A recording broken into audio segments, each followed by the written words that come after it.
Hello friends, कैसे हैं आप सभी। अभी हमने एक चैनल की शुरुआत की है, ड्रीम पाठशाला। जैसा कि आप देख रहे हैं, इसमें हम लोग ला रहे हैं आपके लिए एकेडमिक्स और कॉम्पिटिटिव। एकेडमिक्स में हमने शुरू किया है मैथ्स, जो कि क्लास 10th का है, जो कि बेसिक टॉपिक है जो आपको कॉम्पिटिटिव में भी हेल्प करेगा। उसके साथ ही पूरा हम एकेडमिक्स लेके चलेंगे और कॉम्पिटिटिव एग्ज़ाम्स का भी पोर्शन हम साथ में लेके चलेंगे। अब हमने जो सोचा कि अकाउंट्स भी आजकल काफ़ी कॉम्पिटिटिव एग्ज़ाम्स में आने लगी है। जैसे सेबी लाया है अकाउंट्स का कुछ पोर्शन ईपीएफओ में भी आएगा, और 11th-12th में तो अकाउंट्स होता ही है।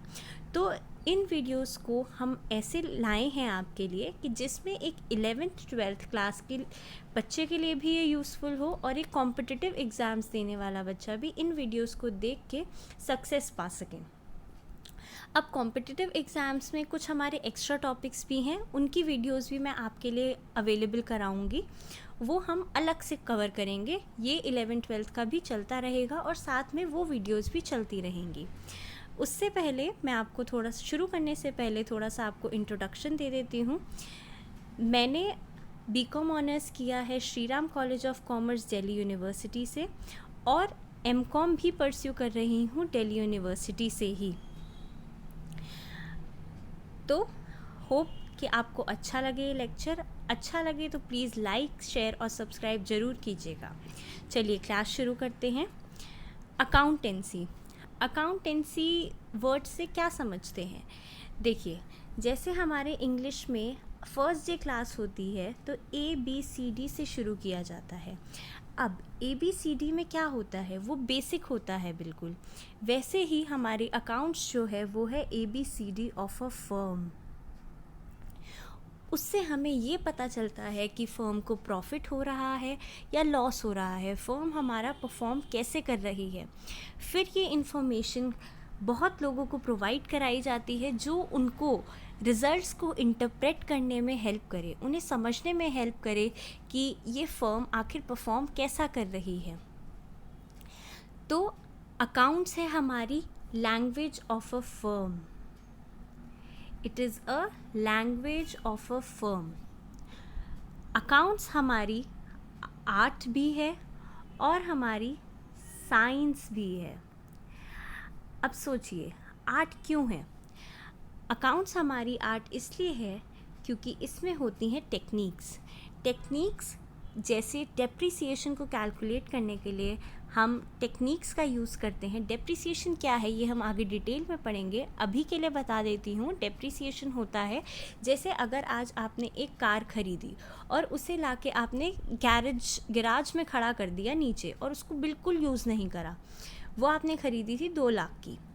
अब 1 साल बाद अगर आप उस कार को बिना यूज़ करे बेचने जाएंगे मार्केट में, तो वो आपको 60,000 से ज़्यादा की वैल्यू नहीं देगी। ये है डेप्रिसिएशन। चाहे तो कार यूज़ हुई हो या ना हुई हो, उसकी वैल्यू गिरती है टाइम के साथ साथ। यूज़ के साथ भी गिरती है और टाइम के साथ साथ भी गिरती है। तो ये है डेप्रिसिएशन। इसको कैलकुलेट करने के हमारे पास होती हैं टेक्निक्स, इसलिए इसे कहा गया है आर्ट। अब ये साइंस क्यों है? साइंस हमारा साइंस हमारा अकाउंट्स इसलिए है क्योंकि इसमें होते हैं प्रिंसिपल्स। अब अकाउंट्स पूरी दुनिया भर में बनाए जाते हैं, तो उनके लिए हमारे पास कुछ होते हैं यूनिवर्सल प्रिंसिपल्स की कुछ चीज़ को हमें ऐसे ही दिखाना है जो यूनिवर्सली एक्सेप्टेबल हो। तो इसमें होते हैं प्रिंसिपल्स, इसलिए इसे कहते हैं साइंस। तो अकाउंट्स हमारा आर्ट भी है और साइंस भी है। अब अकाउंट्स में हमारे जो ट्रांजैक्शंस होती हैं वो होती हैं फाइनेंशियल नेचर की। फाइनेंशियल नेचर से मतलब है जिन्हें आप मेजर कर सकते हैं मनी टर्म्स में। अब सोचिए, जैसे एक वर्कर है, उसे हमने दी है वेजेस, तो कितनी वेजेस दी हैं ये हम कैलकुलेट कर सकते हैं और इसे हम अपने अकाउंट्स में भी दिखाएंगे। लेकिन अगर वो वर्कर हमारा जॉब छोड़ के चला जाता है, या अब वो फैक्ट्री आना बंद कर देता है, बीमार है या कुछ भी वजह है उसकी, वो हम अकाउंट्स में नहीं दिखा सकते, क्योंकि हमारा जो अकाउंट्स है वो सिर्फ जो ट्रांजैक्शंस लेता है वो लेता है मनी टर्म्स की। ठीक है फ्रेंड्स, अब हम उससे पहले आगे बढ़ने से पहले हम डेफिनेशन देख लेते हैं। American institute of certified public accountants AICPA ने जो डिफ़ाइन किया है अकाउंटिंग को, वो किया है it is an art of recording, classifying and summarizing in a significant manner and in terms of money। मतलब रुपी की टर्म्स में transactions and events which are in part at least of financial character and interpreting the results thereof। अब interpreting का मतलब क्या है कि हमारी जो फर्म है उससे हमारी बहुत सारी पार्टीज़ जुड़ी हुई होती हैं। अब देखिए, जैसे हुए हमारे क्रेडिटर्स। क्रेडिटर्स कौन है? क्रेडिटर्स वो हैं जिन्होंने हमें उधारी पे दिया है माल, तो उन्हें ये जानना होता है कि क्या ये मेरा उधार दे भी पाएगा या नहीं। तो इसलिए वो हमारी जो अकाउंट्स हम जो तैयार करते हैं उसका वो यूज़ करते हैं। क्रेडिटर्स के अलावा हमारे होते हैं कस्टमर्स। अब कस्टमर्स ये जानना चाहते हैं कि भाई बिज़नेस चल कैसा रहा है इनका, तो उसके लिए वो हमारे अकाउंट्स देखना पसंद करते हैं कि फ़र्म हमारी प्रॉफिट में है या नहीं, कहीं इसको बहुत ज़्यादा लॉस तो नहीं हो रहा। तो इसे कहते हैं हम इंटरप्रिटेशन। अब इस डेफिनेशन से हमारे निकलती हैं कैरेक्टरिस्टिक्स, और कैरेक्टरिस्टिक्स से निकलते हैं हमारा प्रोसेस। अब देखिए, कैरेक्टरिस्टिक्स क्या हैं हमारी अकाउंट्स की? आइडेंटिफाई, पहली कैरेक्टरिस्टिक्स है आइडेंटिफाई। आइडेंटिफाई से मतलब कि हम पहले ये देखेंगे कि हमने ट्रांजैक्शंस रिकॉर्ड करनी कौन सी हैं, which transactions are to be recorded.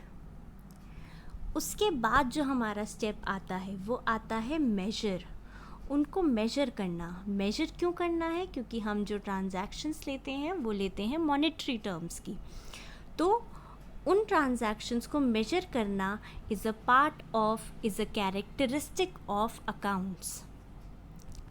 Next step आता है हमारा रिकॉर्ड करना। अब हमने आइडेंटिफाई भी कर लिया, अब हमने उसे मेजर भी कर लिया, अब हम उसे करेंगे रिकॉर्ड। रिकॉर्ड करने के लिए हमारे पास होती हैं अकाउंट्स की 8 टाइप्स ऑफ बुक्स। अब उन 8 टाइप्स ऑफ बुक, चलिए इस पर बाद में चर्चा करेंगे। फिर हम करेंगे इनको क्लासिफाई।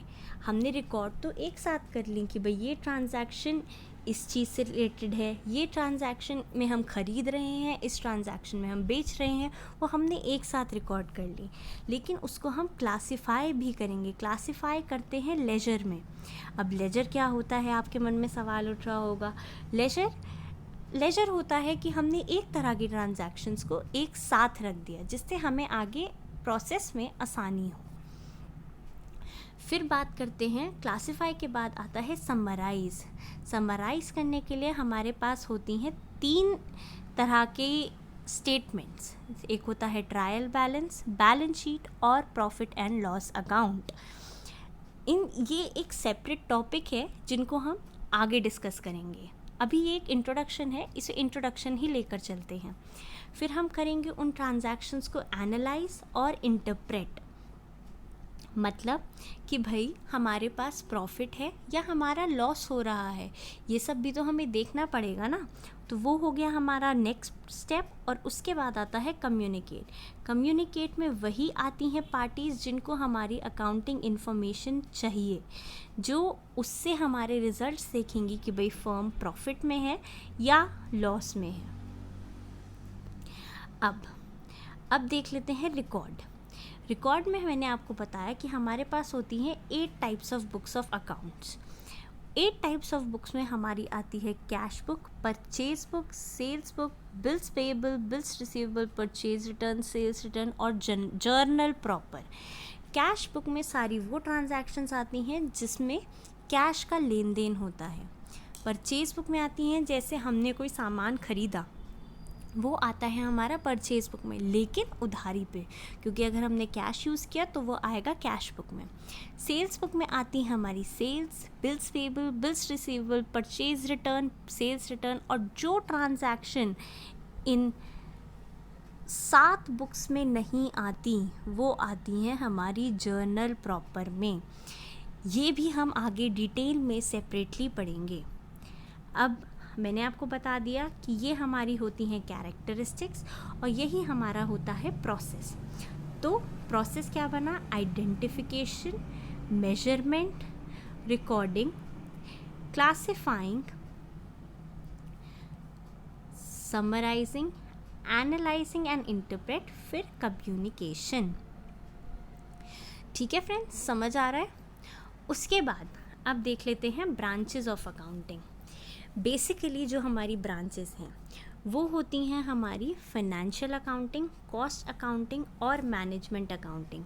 फाइनेंशियल अकाउंटिंग वो है जिस चीज़ की हमने शुरुआत की है, दैट इज़ 11th क्लास की अकाउंट्स, वो है हमारी फाइनेंशियल अकाउंट्स, जिसमें हम नॉर्मल ट्रांजैक्शंस रिकॉर्ड करेंगे, जैसे कैश दिया, बिजनेस में कैपिटल आया, वो सब हम फाइनेंशियल रिकॉर्डिंग में, फाइनेंशियल अकाउंटिंग में रिकॉर्ड करेंगे। फिर आता है हमारा कॉस्ट अकाउंटिंग। कॉस्ट अकाउंटिंग में बेसिकली होता है कि फर्म को कॉस्ट कितनी इनकर हो रही है, उस चीज़ से जो अकाउंट्स रिलेटेड होते हैं, मतलब इसका मेन फोकस जो होता है वो होता है हमारे कॉस्ट पे।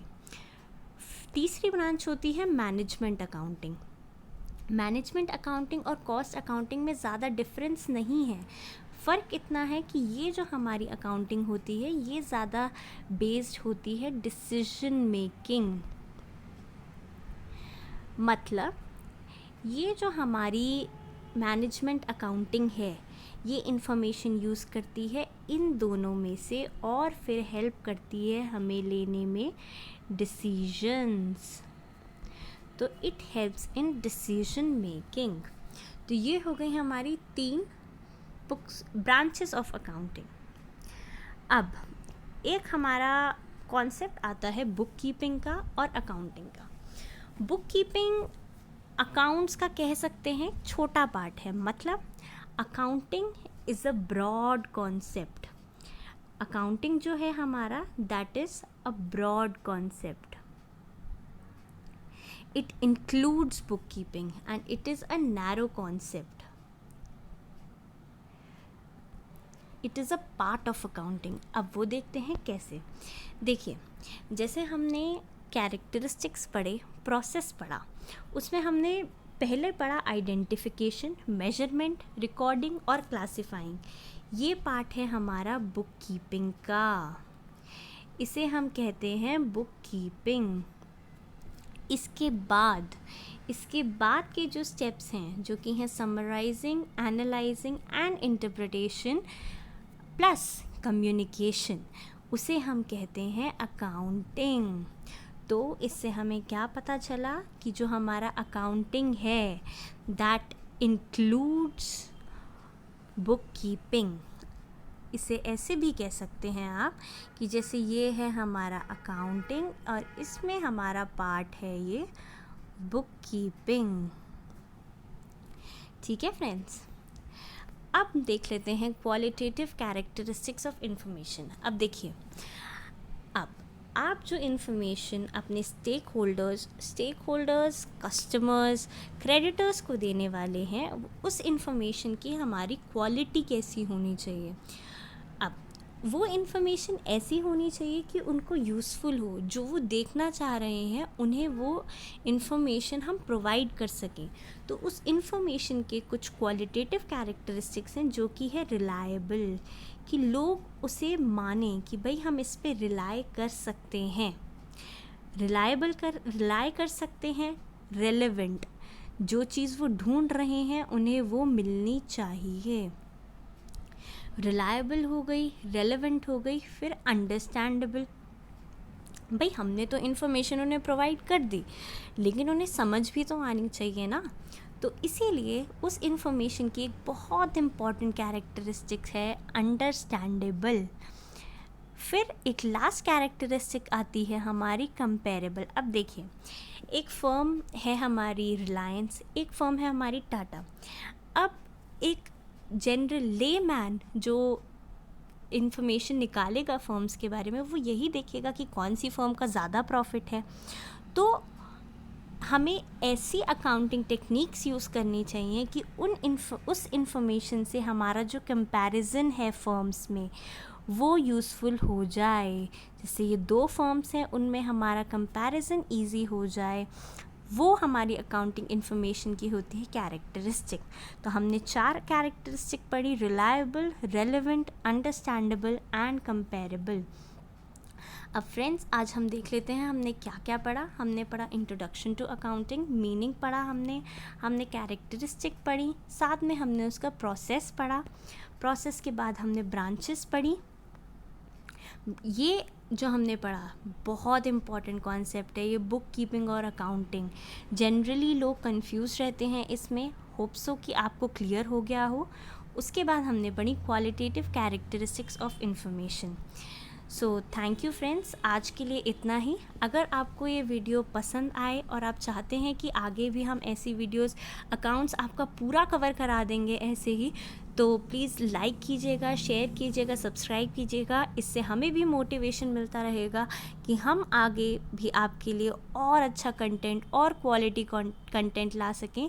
बाकी अगर आपको इन नोट्स की PDF चाहिए तो हमारा टेलीग्राम चैनल का लिंक है यूट्यूब चैनल में, उस पर आप जाके हम आपको वहाँ पे PDF भी प्रोवाइड करवा देंगे। वहाँ पे ही अकाउंट्स के कुछ क्वेश्चंस वगैरह भी हम आपके साथ शेयर करेंगे।